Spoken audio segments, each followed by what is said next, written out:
ससुराल से आई ननद। गीता अपनी बहू नेहा के साथ बहुत खुश थी। दोनों ही सास बहू में बहुत प्यार था। ऐसे ही एक दिन गीता की बेटी प्रिया अचानक से अपने मायके आ जाती है। अपनी बेटी को देख गीता बहुत खुश होती है, साथ ही साथ हैरान भी होती है। प्रिया बेटा, तू अचानक से यहाँ, तेरे ससुराल में सब ठीक तो है ना बेटा? माँ, मेरे ससुराल में सब ठीक है। मैं तो बस यहाँ कुछ दिनों के लिए रहने आई हूँ। अब क्या तुम्हारी बेटी तुमसे मिलने भी नहीं आ सकती? अरे ऐसा नहीं है प्रिया बेटा, तू ऐसे अचानक कभी आती नहीं है ना, तो आज तुझे अचानक से यहाँ देखकर थोड़ी हैरान हो गई थी और परेशान भी। माँ, सब ठीक है, परेशान मत हो। अच्छा, भाभी कहाँ है? वो अभी मार्केट गई है बेटा, बस आती ही होगी। तो जाकर कमरे में आराम कर ले तब तक। इस तरह प्रिया कमरे में आराम करने के लिए चली जाती है। कुछ देर बाद गीता चाय लेकर प्रिया के कमरे में जाती है। माँ, आप मेरे लिए चाय लेकर आई हो? भाभी कहाँ है? क्या भाभी अभी तक मार्केट से नहीं आई? अरे वो अभी अभी मार्केट से आई है, सब्जियाँ फ्रीज में रख रही होगी। चाय बन गई थी तो मैंने सोचा क्यों ना मैं ही अपनी बेटी के लिए लेकर जाऊं। माँ, भाभी सब्जियाँ बाद में भी तो रख सकती थी ना? मुझे तो लगता है कि भाभी मुझे पसंद ही नहीं करती। मैं ही हूँ जो भाभी भाभी करके भाभी के लिए मरती रहती हूँ। अरे नहीं नहीं बेटा, ऐसा नहीं है, तेरी भाभी बहुत अच्छी है। अगर ऐसा है तो आप ही बताओ ना माँ, अब तक भाभी मुझसे मिलने क्यों नहीं आई? आपको पता है, मेरी ननद जब आती है ना तो मैं अपना सारा काम छोड़कर सबसे पहले अपनी ननद से मिलने जाती हूँ। इतना बोलकर प्रिया उदास हो जाती है।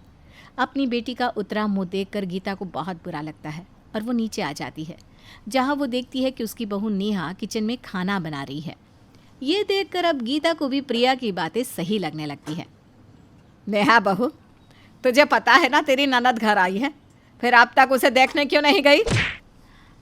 माँ जी, मैं जानती हूँ मेरी ननद घर आई है, इसीलिए तो मैं उनकी मनपसंद पोहे बना रही हूँ।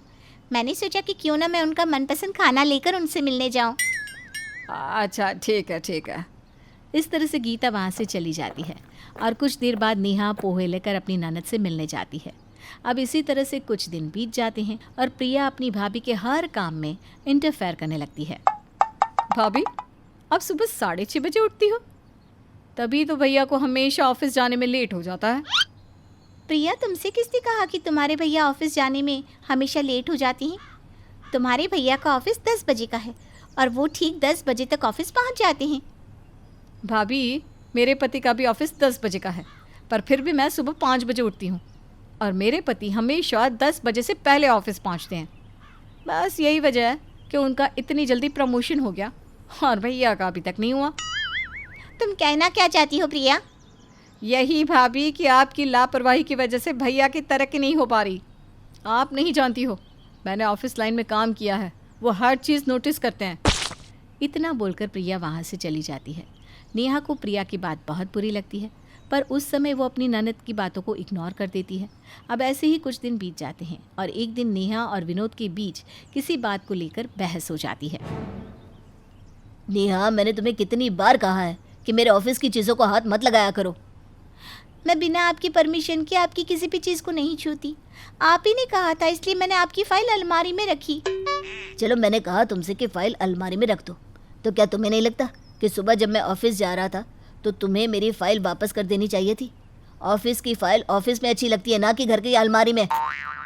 अपने भैया भाभी के बीच लड़ाई देखकर अब प्रिया उनके कमरे में चली जाती है और अपने भैया भाभी की लड़ाई में इंटरफेयर करने लगती है। भाभी माफ़ करना, मैं आप दोनों की लड़ाई में बोल रही हूँ, पर मुझे लगता है कि भैया सही बोल रहे हैं। प्रिया, तुम्हें तो कुछ पता ही नहीं, इसलिए तुम कुछ ना बोलो, वही अच्छा होगा। भाभी, मैं सब जानती हूँ, मैं भी शादीशुदा हूँ। अक्सर मेरे पति भी इस तरह की गलतियाँ करते हैं, पर मैं उनसे ऐसी गलती होने ही नहीं देती। फिर आपसे इतनी बड़ी लापरवाही कैसे हो सकती है? अगर आपको भैया ने बोला था कि फ़ाइल अलमारी में रख दो, तो आपको सुबह उनकी फ़ाइल उन्हें वापस कर देनी चाहिए थी। भैया आपको बताना भूल गए होंगे, पर आपको तो ध्यान रखना चाहिए था ना। इस तरह से प्रिया अपने भैया भाभी के बीच आग लगाकर चली जाती है।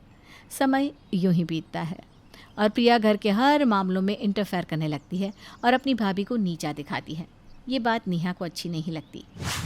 मैं देख रही हूँ, जब से प्रिया आई है तब से वो मुझे नीचा दिखाने की कोशिश कर रही है। आज उसकी वजह से मेरे और माँ जी के बीच अनबन शुरू हो गई है। पर प्रिया ऐसा क्यों कर रही है? और इतने दिन हो गए, वो अपने ससुराल क्यों नहीं जा रही?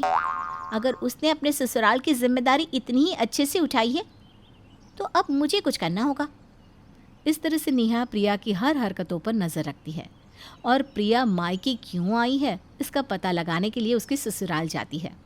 नमस्ते आंटी जी, कैसे हो आप सब? हम सब तो ठीक है, पर तुम कैसी हो? हमारी बहू कैसी है? आखिर कब आएगी वो अपने ससुराल? सब ठीक है। अच्छा आंटी जी, हमारी प्रिया घर तो अच्छे से संभाल रही है ना? मेरा मतलब है आपको उनसे कोई शिकायत तो नहीं है ना? अब बेटा तुम्हें क्या ही बताऊं और क्या ही शिकायत करूं। प्रिया की अब तो आदत हो गई है। वे आखिर जैसी भी है, प्रिया इस घर की बहू है। मैं कुछ समझी नहीं। प्रिया तो बहुत समझदार है, उसने तो अच्छे से घर संभाला होगा। अपना बच्चा हर किसी को समझदार और अच्छा ही लगता है, पर बेटा हम जानते हैं ना तुम्हारी ननद को कैसी है। भगवान झूठ ना बुलवाए, पर प्रिया एक नंबर की कामचोर है। वो घर में कोई काम ही नहीं करना चाहती। सुबह 10 बजे उठती है। बेचारा मेरा बेटा ऑफिस चला जाता है बिना लंच लिए, और घर का एक काम नहीं करती। ओह, तो ये बात है। तो ननद जी का असली रूप ये है। मेरे ससुराल में आकर बड़ा ही शो ऑफ कर रही थी, मैं ऐसी हूँ, मैं वैसी हूँ। अब पता चल रही है मुझे इसकी सच्चाई। और देखो ना बेटा, तुम खुद ही देखो, मायके गए 1 महीना होने को आ गया, पर अब तक ससुराल नहीं लौटी। उसे अपने ससुराल की ज़रा भी फिक्र नहीं। आंटी जी मैं समझ सकती हूँ, पर आप ही ने तो उसे इजाज़त दी थी ना कि वो जब तक चाहे अपने मायके में रह सकती है। अरे बेटा, हमने उसे कोई इजाज़त नहीं दी मायके जाने की। वो तो हमसे पैसे मांग रही थी ताकि शॉपिंग कर सके, अपने दोस्तों के साथ पार्टी कर सके। मैंने और मेरे बेटे ने उसे पैसे देने से मना कर दिया, तो घर छोड़कर मायके चली गई अपने भाई से पैसे लेने के लिए। क्या? पैसे लेने के लिए? हाँ, पैसे लेने के लिए। हमसे बोल कर गई है कि उसका भाई बहुत अच्छा है, उसे बहुत प्यार करता है, और ये भी कह रही थी कि अब वो इस घर में तभी आएगी जब उसका भाई उसे पैसे देगा। प्रिया की सच्चाई सुनकर नेहा के पैरों तले ज़मीन खिसक जाती है, जिसके बाद वो अपने घर जाती है और सभी घर वालों के सामने प्रिया की सारी सच्चाई बता देती है। अब क्या कहोगी ननद जी? जो अपना ससुराल नहीं संभाल पाई, वो चली भाभी का ससुराल संभालने। प्रिया बेटा, मैं ये सब कुछ क्या सुन रही हूँ? तेरे ससुराल से इतनी सारी शिकायत, क्या मैंने तुझे यही सिखाया है? माँ जी, अगर अब भी आपको मुझ पर विश्वास ना हो तो आप खुद जा सकती हैं ननद जी के ससुराल में।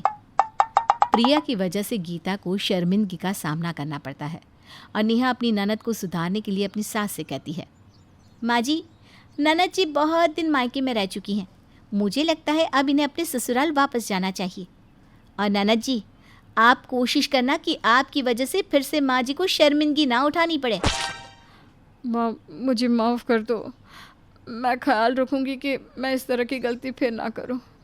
भाभी, आप भी मुझे माफ़ कर दीजिए। इस तरह से नेहा अपनी ननद को सुधार देती है और प्रिया भी सबसे अपनी गलतियों की माफ़ी मांगती है और अपने ससुराल चली जाती है, जिसके बाद फिर कभी वो अपने मायके में दखल अंदाजी नहीं करती।